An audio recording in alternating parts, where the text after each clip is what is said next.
I want to make sure I'm doing business with people that I can trust and have my back through it. And I just don't think we're at a place where it's like, yeah, turn it all over to the AI because I'm the decision maker. I'm the accountable party. I want to work with people who understand that. You're listening to The Unexpected Lever, with your partner in growing revenue by doing what you already do best, combining your technical skills with your strategic insights.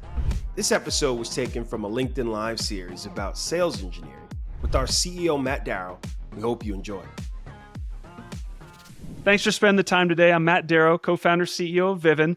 I started Vivun after a career running global sales engineering teams at private and publicly traded companies. I'm here with Jarod, CMO of Vivun. You've learned a little bit about Jarod, but how about your professional background, Jarod, right? Who are you from the CMO chair for the audience? Yeah, so I've been in B2B, or I've been in tech for about 20 years, which is crazy to say. Started at Gartner as a content specialist, worked my way up to a research analyst, so did that for a decade. And then I left Gartner, started working at B2B SaaS companies, Sharewell, Apptio, HighSpot, as product marketing leader. And now I'm at Vivun as the CMO. So done a little bit of everything from both sides of the aisle. And the product marketer in me loves the connection everything facilitates. So here I am enjoying the ride and spending a lot of time with you, man. Well, hey, great companies, all different shapes and sizes. Great background of what you've learned along the way. And that's why I want to have you on the guest today, specifically around how can go-to-market leaders use AI and AI agents to empower their people. So if you're out there and you're in marketing, you're in sales, you're in pre-sales, you are definitely in the right place. If you want to keep up with how AI's increasing impact on your role is changing. And I actually want to start off with something that I know you're proud of, Jarod, and maybe it's not so obvious, but your marketing team feels like it's like 5-10 times bigger than it actually is. And I think this is an important trend because you see this, all these AI native companies that are growing like rocket ships. They don't have all the same people personnel that maybe you would have done even 5 to 10 years ago when you built a SaaS company. So you've got a secret. So what do you want to share? How are you doing it here at Vivun? Yeah, I think that's the biggest compliment I get when I'm out there in the streets. It's like, hey, I thought you had a marketing team of 15, 20 people. We have 5. We have 5 people. We are hopped up on AI. We're hopped up on obviously some of the best, technologies that's out there. But we got great people. We got great minds, and we want to make sure that they have everything they need to be successful and to be at their best. And I think most companies would agree with this. I think in my heyday at one of the companies, the marketing team, Matt, was 75 people. There was 75 people in the marketing team. And then when I talked to the CMO at the company yesterday, he was, starting over, I can do something within minutes that I was not able to do in months. Spun up a brand new website, like doing things quickly at scale with the same bar of quality or not that far off. I think has been the biggest kind of cheat code we've all seen. So that's been transformative for us. I'm really proud that we have a great team, but they have the tools they need to be successful. Well, I think it's tough too, because you can't just say, well, I have 75 people, I want to have 5 people, and then good luck 5 people, because you're using AI in some pretty unique ways to do it. So what's some of the magic behind that? How are you getting that approach where you're feeling 5-10x bigger? It starts with the expertise. So again, you don't just throw something like your messaging framework in AI and say, like, write this for me. You can refine it. You can tweak it. You talk a lot about the the cold prompt or the cold start problem that I think plagues a lot of marketers. We're creatives at the end of the day, but like we fall victim to writer's block. We fall victim to information overload. We fall victim to just over contextualization of things. And so when we talk about some of the cheat codes, there are just hundreds that I think we deploy throughout the week that just may sound really simple on the surface, but that freed up bandwidth of something that used to take an hour or 2 hours or 3 hours that now takes a couple seconds just allows you to move through it. Matt, you and I have worked together long enough. You kind of see the way my team works or the way I work in particular. I'll walk through multiple iterations of an asset or a program with you at 10%, 25%, 50%. I can't move that fast, or my team can't move that fast without some of the helps this gives us. And so, again, I'd encourage any marketer who's not actively deploying the technologies, the capabilities that AI provides to make it part of your staple, or else I don't think we'll be peers or colleagues for much longer. Yeah. Well, again, you mentioned like the team has sort of great horizontal capacity in what they can do. And what you described is a lot of the premise of AI that we'll even talk about later, which is that it's just there to do the work for you guys, right? You're shedding hours and hours and hours and hours of time off. And that's where the benefit comes from, that you can scale in different ways. So you mentioned your peers though, too. You go to these roundtables, you're up in Seattle, you have a big network of CMOs. What surprises you about their approach or where they are on their adoption of AI? Yeah, I think for various reasons, it's just they have not started. And the one I hear the most is just the red tape, the bureaucracy, the red tape of it all, security implications. They're not able to just kind of get their hands on it. And even in instances where they are, they're kind of conscious of, well, do I upload sensitive information in here or do I, do this kind of work here? And I totally get that, right? If you're at a, high tech cybersecurity company, no, you can't do that. I get that. And I was at a conference recently where someone says like, look, my company doesn't allow it. Once they're figuring it out.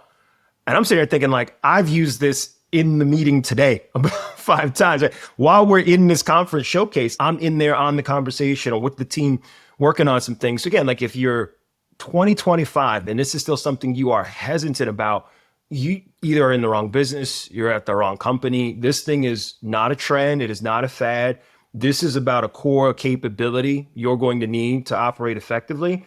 And I would strongly encourage to make it a part of the skill set. Doesn't require an MBA, doesn't require, rigorous amounts of testing or validation. It allows you just to get in, get started, see where you can be dangerous. And I guarantee you'll start to get some lift immediately. I'm glad to see this start to change as well, because even 6 months ago, I would talk to people that thought that, hey, this feels like cheating in my work environment. Like, oh my gosh. I think those stones are finally turning the right way, which is really, really good. And you're right, like some people's organizations just might be a little bit hamstrung around, do they have the right security clearance and delegation to get their hands on it? And that's changing too, because you're right. What's fun about sort of how you have such a big impact with a small team, yes, you can do the work, but it's also a lot easier to be nimble with a smaller organization. I would imagine, right, that 75-person team that you used to be a part of, the decision-making, the change management, like that must have been just the weight of the world in its own regard, right? That I could only imagine. Well, yeah, absolutely. I mean, I think you think a lot about, again, those 75 people, very smart, very talented, very capable. But when you just add complexity to that mix, it slows the machine down. And so things as simple as like, and you and I have been on these threads where it's like, we're working on something, but what's in the way is like the deduplication of the data in a spreadsheet. And unless you're a spreadsheet expert, that's going to take you a couple hours. Not anymore. Or the wireframe of a PowerPoint, or the prose or the tone you might put into a blog, an ebook, a white paper. All those things get easier because you've democratized some of the expertise, and it's not cheating. Like I talk a lot about cheat codes. I'm a video gamer. I don't know if you knew that, but I play a lot of video games, and sometimes I use the cheat code. Still got to play the game. Still got to fight the final boss, right? Still got to do the work. I'm just using something to give me a leg up, and the satisfaction's still there at the end of the day. Let's click down into, I think, a pretty tangible example for the audience around sales development. This is such a hot topic out there. One, obviously, Agentforce making a lot of noise on AI SDRs, 11x in the news recently. If you're following that on AI SDRs, I think everybody knows about an AI SDR right now because of all the things going on. We made a big change at Vivun, not just like who the SDRs report to, but the size and scope and what they were up to. And like you really reimagined that role because of how AI could help them. So could you like walk through that? How do you view the SDR role? How does the reporting line work? And what do you think about their job now and the tools that you've given them so they can be more effective than they have ever been?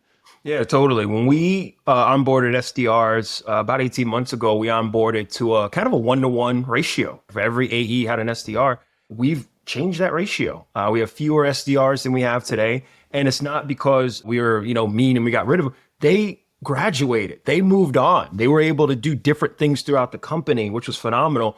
But I don't think they would have been able to do that quickly without tools that they had access to. Something as simple as like account research could take weeks for some of these guys and gals. And now with the push of a button, they're able to get the profile of a company. They're able to craft and format a message. They're able to take the messaging frameworks and the playbooks and the value propositions that like product marketing and product teams have put together, quickly contextualize it and use a lot of like, not just best practice templates that they cut and paste, but that can be like dynamically created on the fly. So think about their ability to personalize outbound at scale, transformative. Think about their ability to take in information. You remember before we were teaching this in sales schools, like, hey, read a company's 10K or 10Q and like find these nuggets of which one. That is instant now. And so you shift a lot of the work and the skills to learn how to do it into the skills and work on how to apply it. And that's been transformative because it's allowed them to move quick, allowed them to have success. allow them to partner with their AEs more effectively. And you know this, the faster they can build that credibility with the AE, the faster the AE brings them along, the faster they learn, the faster they get into more spaces. It's been transformative. We've taught the AI how to automate a lot of that work for them.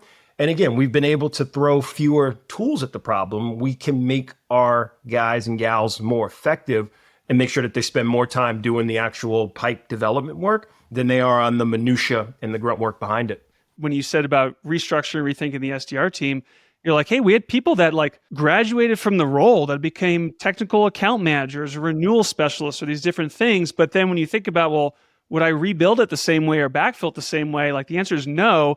There's this undertone of tension with anything to do with Gen AI around, great, is my boss just looking at me to figure out how to fire me? You're saying the opposite here, which is like, well, hold on a second. There's a lot of work that I can do to augment the team that I have, because what I want is that team to get new skills, do different things, change their roles, which is happening. And then you can actually build these teams up in very, very different ways you've never done before. So let's click down a third layer, because I know for episodes that I'm on, it's always good to people getting like the tactical details. And we always love showing, vendors love that we work with. What's your stack? What's the top of the funnel stack? How do you make the magic happen? So if somebody wanted to, hey, after watching this, I want to do what Jarod's doing, how they put it together. We are a few. We're a lot of tools, but the ones that kind of resonate, I think make sense for us as Common Room.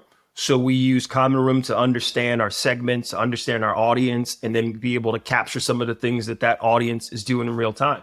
So things like job changes happen, and we want the automation of the notification that that's happening. But if that becomes commoditized, I want a different set of signals. I want to know when someone's got promoted. I want to know when someone's on our website. I want to know when someone's in our community. I want to know when someone else makes a connection. So Common Room takes a lot of the noise that's out there in the market, because we have a very active and busy audience, gives us the signals we need to go kind of action those. And that's been super effective. We're Chili Piper shop now. So we've taken inbound kind of management off the SDR plate. So there used to be a process where something came inbound, a human being would have to reply with an email and schedule with you and find times to work with the AE.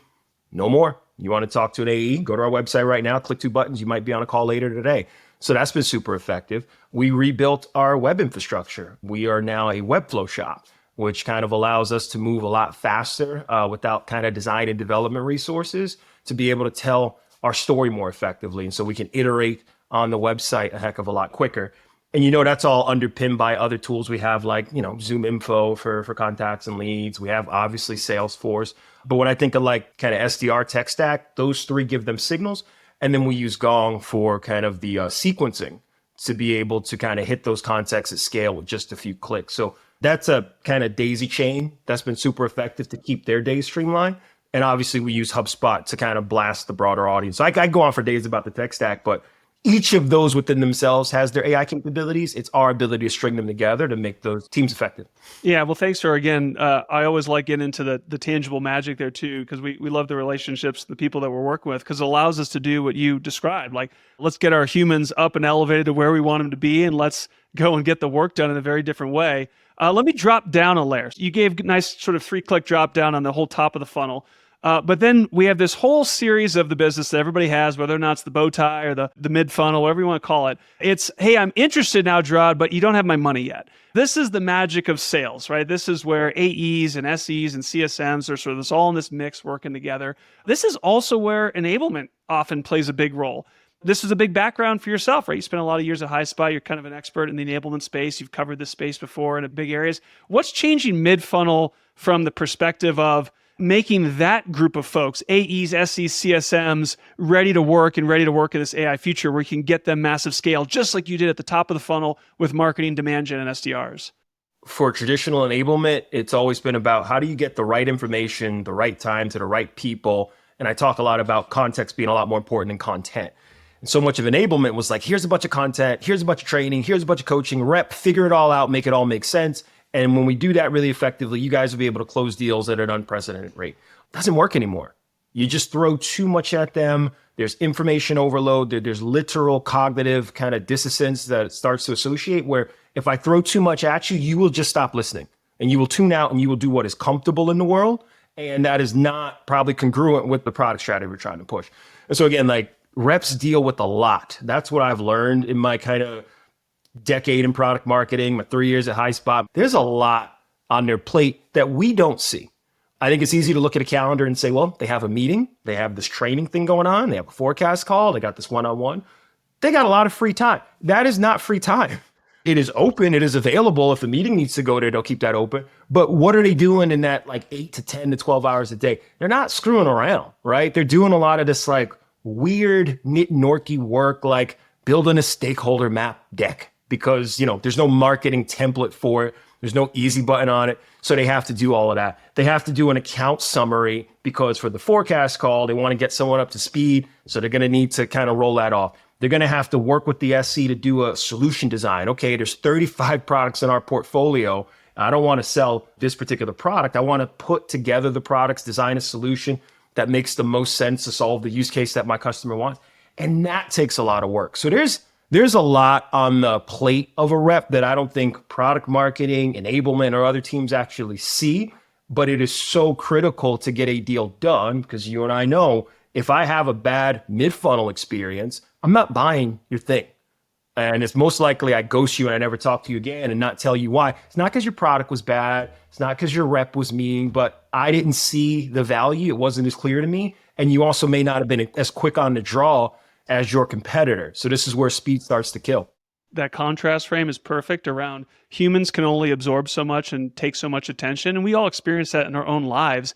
And I think that is a big problem, but that's a huge value proposition for AI because guess what?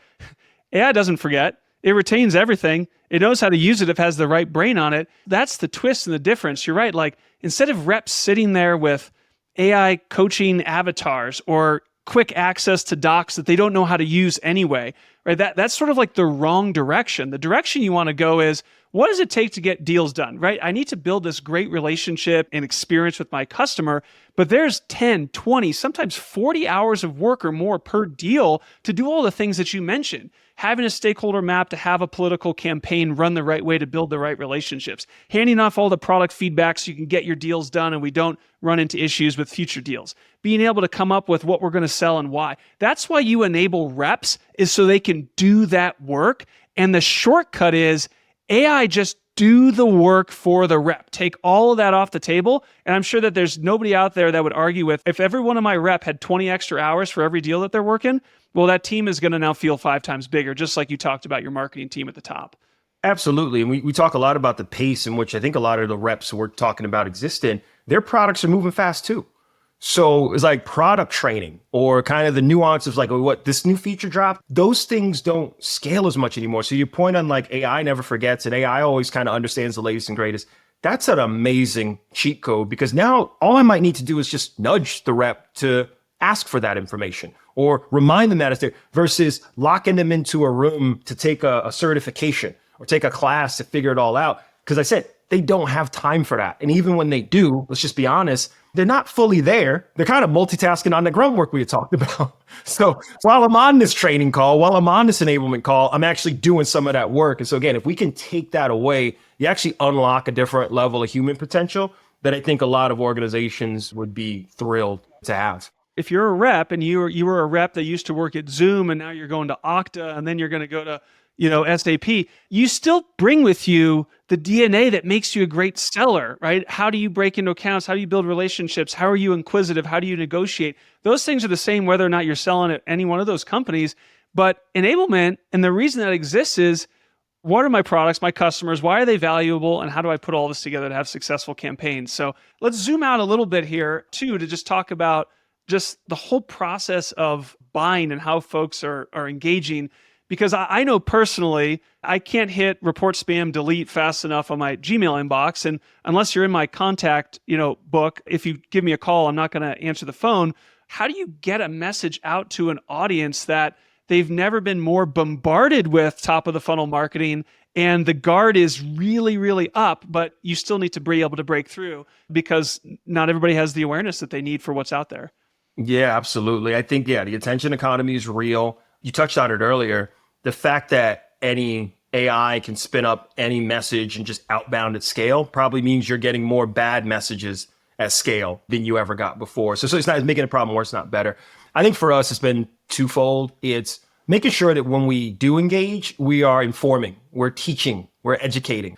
It's not always about a meeting. And I know that's like a hot take, but sometimes I just want to give you a little bit of a nugget. Sometimes I just want to help you. I want to give you a little bit of game.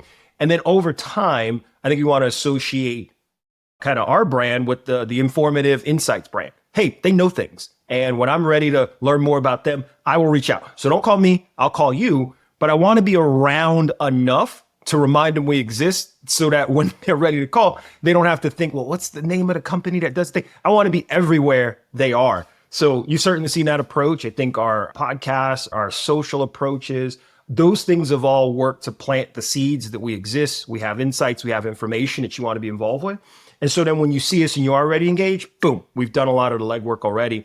The other side is just breaking kind of that fourth wall. I've been a big proponent of like events, not because, they're quick and they're easy, but because you really do break through. When you are face to face and when you're able to kind of sense and react, those are the things, to your point, AI can't do. So AI is not going to have a cup of coffee with you or meet you at a conference or, kind of conduct an executive briefing. So we want to be able to do more of those things, which to your point earlier requires freeing up the time of the grunt work, right? So again, like that leverage is important. The other thing I think has been interesting is how do you start to map some of those connections?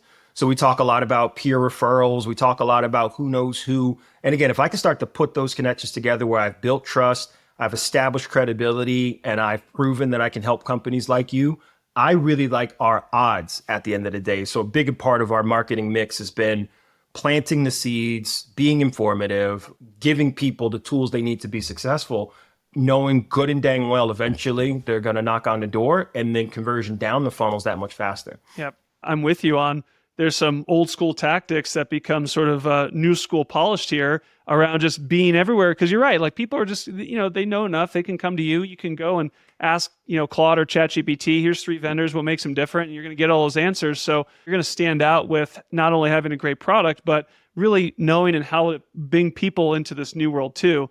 Let me end on a final question. I'm going to throw a creepy one at you. I'm going to go uncanny valley on you, a little bit strange around avatars. So you've kind of looked at everything, especially, owning top of the funnel. And there's some stuff out there with AI that still seems a little creepy. But what's your take on, hey, why do I even need a sales team in the future? Let me just come to the website and talk to Jarod's digital doppelganger and then hand over the checkbook from there. Just like you in the buyer situation, someone's going to be accountable. Someone's got to be accountable. And it's not going to be the avatar. It's going to be you. So you better make sure when you are being held accountable or when you need to trust somebody, that there is a person behind the scenes, that there is somebody there who understands what you're going through, who has the nuance, who has the context. And I just think that's important. Like I've seen some of the kind of avatars. I think they're cool, right? I think it makes sense to say, hey, for the initial interface or for the initial conversation, let's get it started. But what do we want to build at the end of the day? Trust. We want to build relationships. We want to build these like deep connections that last. Because again, like when I buy something, I'm not just buying your product, I'm buying into your vision. And most of the times I'm buying into the team that sold it to me, because when something goes awry and Matt starts yelling at me, I got a swivel chair and go yell at you. So I want to make sure I'm doing business with people that I can trust and have my back through it. And I just don't think we're at a place where it's like, yeah, turn it all over to the AI, because I'm the decision maker. I'm the accountable party. I want to work with people who understand that. I think I remember too from prior convo, Gerard, like you're kind of a Westworld fan as well. And like there is an issue with an avatar that doesn't have a brain as well. Like that's some of the things that you've experienced too. I have, yeah. You're talking to it, and it's like it's this newfangled kind of chatbot. It does not understand the nuance of what I'm trying to do. And I think you and I talk about this a lot. I don't want to be a prompt engineer when I grow up. I don't want to have to know how to frame the question so that I get the answer I want, because I'm dealing with how many different agentic AIs out there. And so like, don't make me a prompt engineer. Make it easy for me to get the things I need, and then we can get to them faster. And I can give you more money, you can give me more value, and we keep this thing rolling for decades. And so I think that's one of the ways I've been able to kind of get around some of the initial kind of shock of AI, which is like, no, like you might be asking it the wrong question. You might not be putting the right prompt in, but the really good kind of solutions out there don't require you to be an engineer, don't require you to be an expert. So I think that needs to be something that's a little higher on the requirements list as these tools get evaluated. One thing takeaway. All right, we're at the bottom of the hour. What's the audience walk away with? If you ain't familiar, get familiar. If you stay ready, you don't have to get ready. It's out here. It's here for you. It's here for you to take advantage of. And so again, I know the mantra a lot of times is do more with less or do more with the same, rethink how the team works. If AI, agentic AI, the solutions you have aren't allowing your team to do more with the incredible resources and talent that they have, you're doing it wrong. You got to figure this thing out. I'm still learning, but I think we've gotten to a place where we've gotten scale. We've hit our targets. We've hit our goals with it. And the future's bright. Like, I only look forward to doing more as the targets and the pressure rises. Team's up for it. We're a great team, and we got great leaders, and we got the tools to be successful. Well, hey, thanks, Jarod, and thanks for the audience out there. If you want to learn more, follow us on LinkedIn, follow Vivun, follow Jarod, follow myself. You can subscribe to Vivun's podcast, The Unexpected Lever, as well, where we have these continued conversations with all types of B2B leaders going through this transformation of B2B selling. And check out Unexpected, April 25th, on-demand, 1-hour virtual event for revenue leaders, understanding how AI is bringing more power to sales. Thanks for joining us, and we'll catch you guys next time. For additional resources, check out Vivun.com. And be sure to check out V5, our 5-minute soapbox series on YouTube. If there's a V5 you'd like us to talk about longer, let us know by messaging me, Jarod Greene, on LinkedIn.